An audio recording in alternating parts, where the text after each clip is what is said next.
어제가 무슨 날인지 아십니까? 예, 어제는 부부의 날이라고 그럽니다. 오래전 1995년도부터 민간단체의 모습으로 시작이 되어졌고, 그것이 이제는 대통령령으로 발의가 되어져서 2007년도부터는 법정 기념일로 많은 사람들이 지켜나가고 있습니다. 5월 21일 부부의 날이라고 그럽니다. 왜 5월 21일인지 아십니까? 예, 5월은 가정의 달이고 부부 둘이 하나가 되어야 한다라는 의미를 갖고 21일이라고 정했다고 그럽니다. 그래서 이 부부의 날을 통해서 어떻게 하면 우리의 가족이, 우리의 가정이 조금 더 건전해질 수 있을까? 건강한 가족이 되어질 수 있을까? 가정이 깨지고 해체되는 그런 것들을 어떻게 하면 조금이라도 덜 되어지도록 막을 수 있을까? 어떻게 하면 건강한 부부가 되어지고, 어떻게 하면 행복하고 밝은 그런 가정의 모습을 이루어갈 수 있을까? 그렇게 고민하고 또 그런 프로그램들, 행사들을 하는 날이 부부의 날입니다. 그런데 여러분, 이런 많은 날, 이렇게 좋은 날들이 있음에도 불구하고 오늘 우리 사회는 그렇지 못할 때가 참 많습니다. 여러분, 가정이 깨어지고 해체되어지고 이혼이 급증하고, 심지어는 황혼이혼도 점점 늘어나고 있고, 심하게는 우리나라가 세계 혹은 OECD 국가 중에 이혼율 1, 2위를 다툴 만큼 그렇게 오늘 우리 사회 혹은 오늘 우리 가정은 우리가 기대하고 원하는 것만큼 그렇게 평안하고 행복하지만은 않은 모습들을 우리에게 보여주고 있습니다. 그렇게 되어지는 데는 많은 이유들이 있겠지요. 여러분, TV를 즐겨 보십니까? 요즘 어떤 면에서는 TV 프로그램 가운데 가상결혼의 프로그램들이 많이 만들어지고 있습니다. 연예인들 혹은 스포츠 스타들이 나와서 요즘은 탈북한 하나원 출신들이라고 그러나요? 그들까지도 나와서 이 가상결혼 프로그램에 나와 부부 생활을 하는 그런 모습들을 우리 가운데 많이 보여주고 있습니다. 근데 그런 모습들을 보면 마치 그렇게 연출되어진 그런 모습들이 정말 우리 결혼의 현실이고 이상인 것처럼 착각을 하고 그렇게 생각을 하다 보니 어찌 보면 오늘 실제 우리 가정생활, 부부생활에는 조금 더 어려움이 만들어지지 않나라는 생각도 해보게 되어집니다. 조금 더 좋은 가정, 조금 더 좋은 행복한 부부생활, 그런 것들을 원하기에 요즘 매스컴들에서는, 그리고 프로그램들에서는 부부가 함께 출연해서 하는 프로그램들도 많이 만들어지고 있고, 가족이 함께 출연해서 만들어가는 프로그램들도 많이 만들어지고 있는 것도 사실입니다. 어찌 보면 이것을 반대로 이야기하면 그만큼 오늘 이 시대 우리 사회에는 가족이 위기를 만나고 있다라는 이야기가 되고요, 가정이 위기를 만나고 있다라는 이야기가 되는 것 같습니다. 지난 5월 12일자 뉴스에 보면 우리에게 아주 놀랄만한 뉴스가 하나 보도되어졌습니다. 그것은 가톨릭 국가인, 그래서 서유럽 국가들 가운데서는 유일하게 동성결혼을 반대했던 이탈리아라고 하는 나라가 법적으로 동성결혼을 인정하는 보도가 났습니다. 여러분, 가톨릭 국가입니다. 그들의 신앙과 어떻게 보면 그들의 가치관과 그리고 그들이 갖고 있는 종교의 어떤 가르침 속에서 그들은 동성결혼을 인정할 수 없다고 버티고 버텼던 그런 나라 중에 한 나라가 서유럽의 이탈리아라고 하는 나라입니다. 심지어 이 이탈리아는 카톨릭이 국교로 되어져 있는 나라입니다. 그럼에도 불구하고 지난 5월 12일자 뉴스에 보면 이탈리아 하원에서 찬성 372표, 반대 51표, 기권 99표라고 하는 표대결을 통해서 동성간 시민 결합이라고 하는 법이 허용이 되어졌습니다. 쉽게 말하면 동성결혼이 가능해졌다라고 하는 것이고요, 동성이 결혼을 해도 법적으로 동일한 법적인 권리를 갖게 되어진다라고 하는 이야기입니다.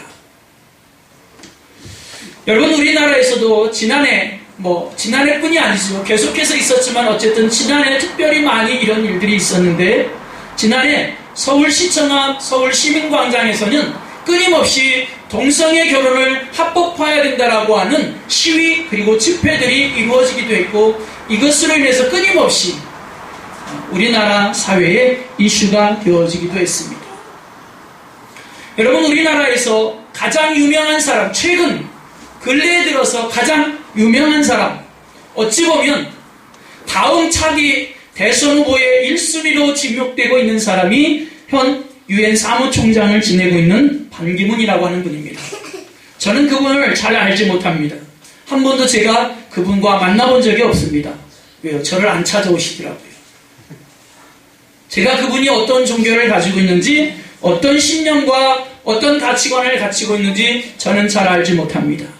그러나 그분이 2016년 4월 26일자 신문에 의하면, 그리고 미국 ABC 방송과의 인터뷰에서 그는 이런 기사를, 그리고 이런 의견을 표현했습니다.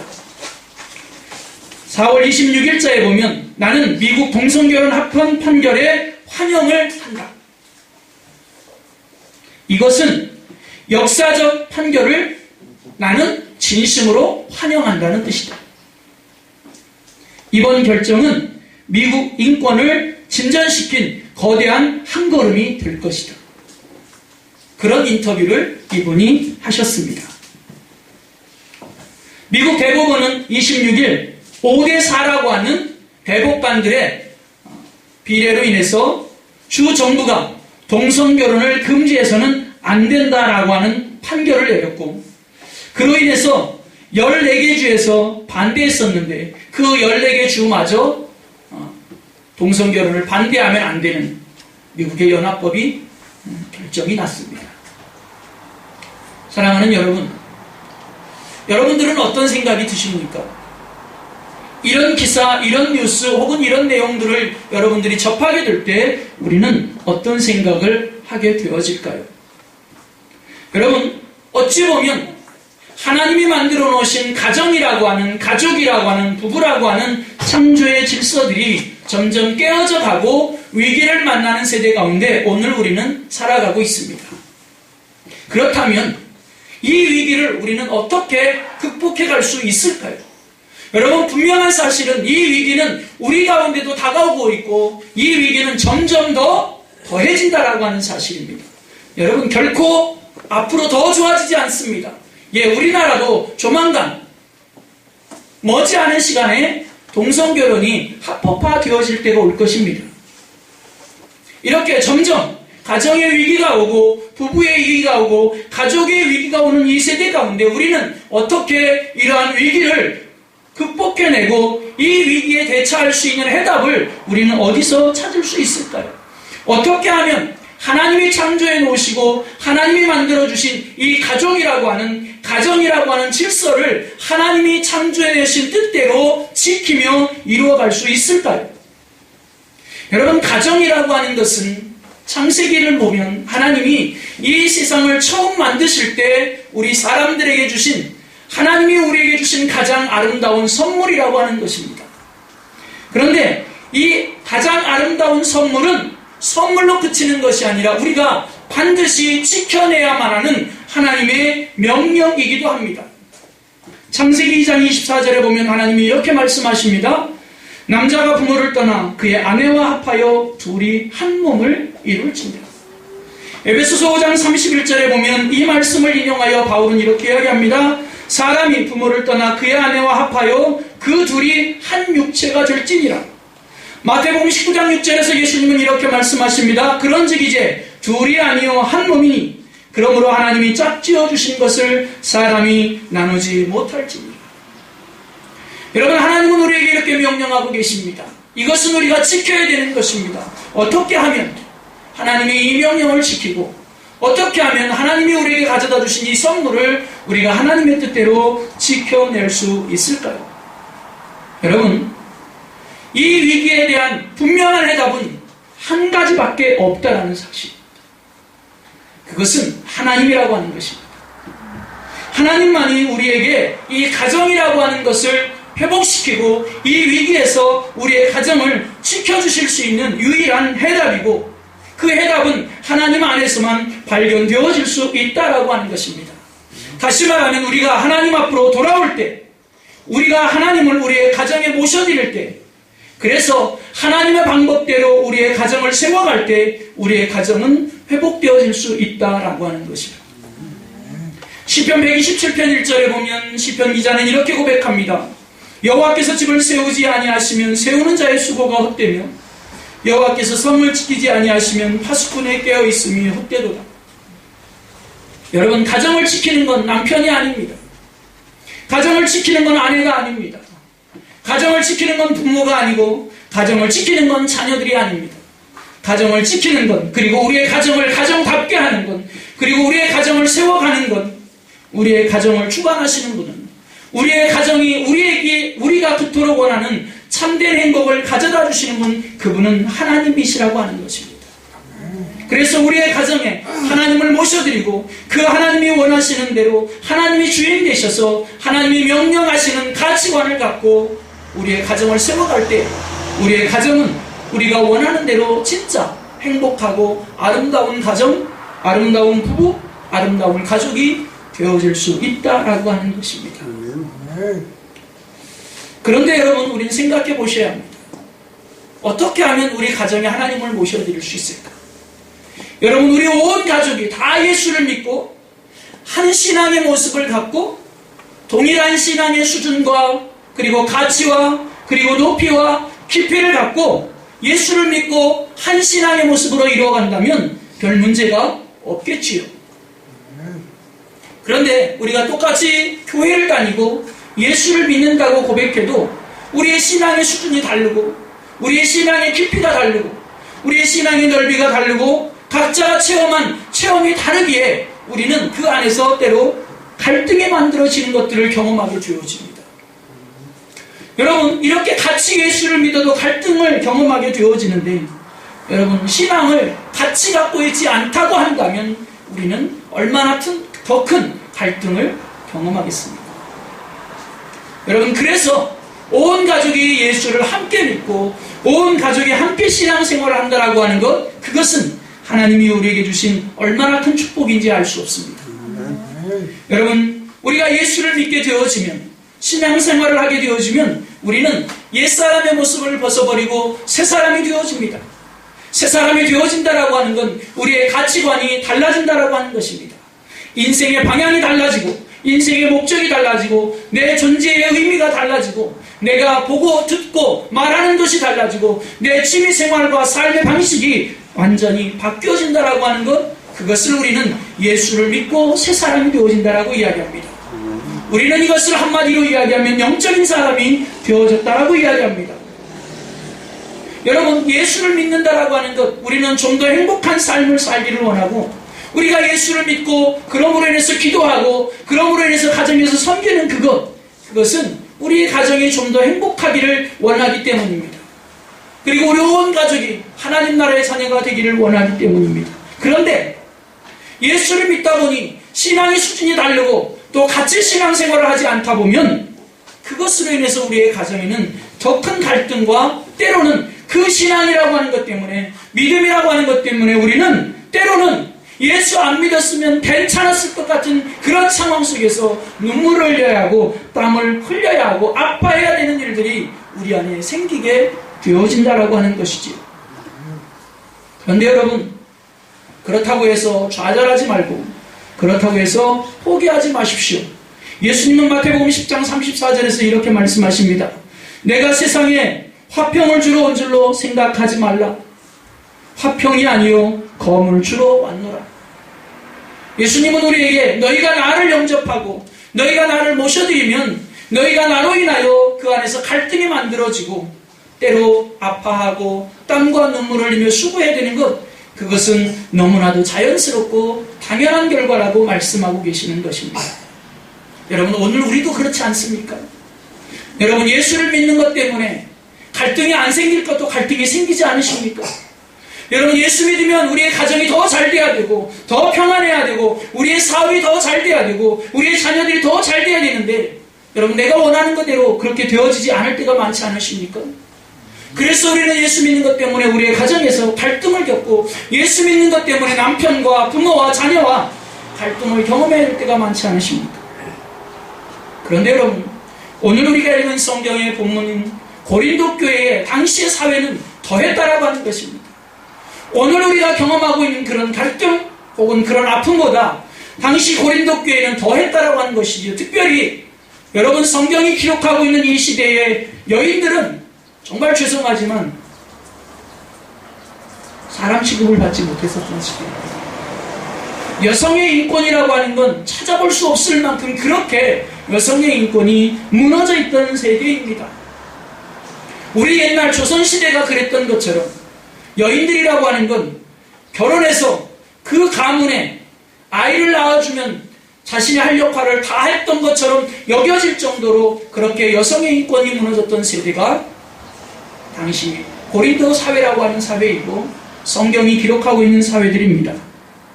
그러니 그들이 예수를 믿고 예수를 알게 되는 순간 얼마나 더 많은 갈등과 얼마나 더 많은 아픔과 눈물을 흘렸겠습니까? 왜? 예수를 믿고 나니 교회를 가야 되는 상황들이 많아지고 예수를 믿고 나니 전혀 알지 못하는 다른 남자들과도 형제 자매하며 교제를 해야 되고 그들이 아파할 때 함께 아파해야 하고 그들이 힘들어할 때 그들을 위해서 기도해야 하고 누군가가 힘들고 어렵다고 하면 내 것을 나누어 주어야 하고 심지어는 예수를 믿는 것 때문에 그들을 위하여 자신의 삶을 포기해야 하고 자기의 생명까지도 내려놓기를 주저하지 아니하는 사람들이 되어져 버렸으니 여러분, 예수를 믿는다는 것 때문에 얼마나 많은 갈등을 했겠습니까? 얼마나 많은 갈등이 부부 사이에서 그리고 부모와 자녀 사이에서 만들어졌겠습니까? 오늘 바울은 우리에게 이렇게 이야기합니다. 그렇게 예수를 믿는 아내와 예수를 안 믿는 남편과 혹은 예수를 안 믿는 남편과 예수를 믿는 아내와 신앙이 다른 것 때문에 그 사이에서 갈등이 빚어져서 남편이 이혼을 요구하고 아내가 이혼을 요구하면 너희는 그냥 해라. 이혼을 하라는 것입니다. 신앙의 갈등과 아픔을 겪느니 차라리 그냥 이혼을 하고 그 아픔과 갈등을 내려놓고 신앙의 자유를 갖는 것이 좋다라고 바울은 권면하고 있습니다. 여기까지만 하면 사실 목사가 이야기를 하면 안 됩니다. 굉장히 위험한 표현이거든요. 왜냐하면 꼭 가정에서 부부가 갈등을 겪으면 그래서 목사한테 상담하러 가면 우리 목사님은 다 이혼하라고 할 것 같은 그런 목사가 되어질 수 있기 때문에. 그런데 여러분, 그 이후의 말씀을 우리는 귀 기울여 봐야 합니다. 바울이 이야기하고 싶은 이야기의 골자는 이혼하라라고 하는 것에 있지 않다라는 것입니다. 바울은 이혼을 원하면 하고 신앙의 자유를 가져라라고 이야기합니다. 그러나 바울은 이어서 아주 더 중요한 이야기를 우리에게 계속해서 하고 있습니다. 그것은 그럼에도 불구하고 예수를 믿는 아내 한 사람, 예수를 믿는 남편 한 사람 때문에 그 가정이 바뀌어질 수 있다라고 하는 것을 기억하라고 이야기합니다. 예수를 믿는 아내 혹은 예수를 믿는 남편 한 사람 때문에 그 가정에 하나님의 은혜가, 그 가정에 하나님의 축복이, 그 가정에 하나님의 구원의 역사가 일어날 수 있다라고 하는 사실을 기억하라. 그리고 그 일을 위하여 너희는 하나님 앞에 나오고 그 일을 위하여 예수 믿기를 주저하지 말고 그 일을 위하여 예수 안 믿는 남편, 예수 안 믿는 아내를 끌어안기를 너희는 주저하지 말라고 오늘 바울은 이야기하고 있는 것입니다. 다시 말하면 예수를 믿는 것 때문에 그리고 예수를 안 믿는 한 사람 때문에 갈등이 만들어지긴 하지만 그 갈등은 잠깐의 것이다. 그 갈등은 시간이 조금 지나면 끝나버릴 것이다. 그러나 그 갈등이 오늘 그 가정에 너 한 사람 예수 믿는 너로 인하여 하나님의 축복의 씨앗이 되고 하나님의 축복의 밑거름이 되어질 수 있다고 바울은 이야기하고 있는 것입니다. 사랑하는 여러분, 여러분 한 사람 때문에 여러분의 가정에 하나님의 은혜가 임하고 여러분 한 사람 때문에 여러분의 가정에 하나님의 축복이 임하게 되시기를 축복합니다. 여러분, 예수를 믿는 나 한 사람, 예수를 믿는 나 한 사람 굉장히 작은 것 같고 별로 영향력이 없는 것 같지만 오늘 하나님은 바울을 통해서 우리에게 이렇게 말씀해 주고 계십니다. 예수를 믿는 너 한 사람, 너는 그 가정에 거룩한 제사장입니다. 여러분, 예수를 믿는 아내 때문에, 예수를 믿는 남편 때문에, 그러면서 오늘 성경 14절은 이렇게 이야기합니다. 내 아내가, 내 남편이, 내 자녀들이 거룩해질 수 있다라고 이야기합니다. 여러분, 여러분의 남편이 예수를 안 믿으십니까? 여러분의 아내가 예수를 안 믿고, 여러분의 자녀가 혹은 여러분의 부모가 예수를 안 믿으십니까? 여러분, 포기하지 마십시오. 여러분 한 사람 때문에 그 부모가, 그 아내가, 그 남편이 지금도 하나님 앞에서 거룩해질 수 있는 기회와 가능성을 가질 수 있다라고 하는 것입니다. 여러분, 이 거룩이라고 하는 것은 우리가 예수를 믿어 거룩해진 것과는 좀 차이가 있는 것입니다. 옛날에 우리 어른들이 그랬죠. 우리 아내가, 우리 집사람이 예수 믿으니까 나도 집사람 때문에 천국 갈 거예요. 우리 신랑이 예수 믿으니까, 우리 애들이 교회 가서 열심히 기도하니까 우리 애들이 기도해서 나도 천국에 그냥 갈 거예요. 덤으로. 여러분, 그렇게 구원받아 천국에 갈 수 있는 거룩함하고는 다른 거룩함입니다. 이런 것입니다. 오늘 성경에서 14절에서 말하는 사랑하는 아내가 혹은 남편이 혹은 자녀들이 혹은 부모가 예수를 믿음으로 인하여 그 가족이 거룩해진다라고 하는 건 내가 하나님 앞에서 거룩한 의식에 참여할 수 있는 기회가 늘어나고 제공되어진다라고 하는 것입니다. 여러분, 마치 이런 것입니다. 세례를 받으면 여러분 거룩해집니까? 아니요. 여러분, 우리가 세례라고 하는 의식을 행한다고 해서 거룩해지지 않습니다. 그러나 우리가 세례의식을 행함으로 인하여서 우리는 거룩한 자리로 점점 나아갈 수 있는 기회와 가능성을 얻게 되어지는 것입니다. 여러분, 우리가 세례를 받음으로 인해서 외적인 모습, 그리고 교회 공동체 안에서 외적으로 저 사람 성도야, 거룩해졌어 라고 하는 거룩함의 모습을 내면적으로까지는 아닐지라도 외적으로 갖게 되어진다라고 하는 것입니다. 디모데전서 4장 5절 말씀에 보면 바울은 이렇게 이야기합니다. 하나님의 말씀과 기도로 거룩하여짐이라.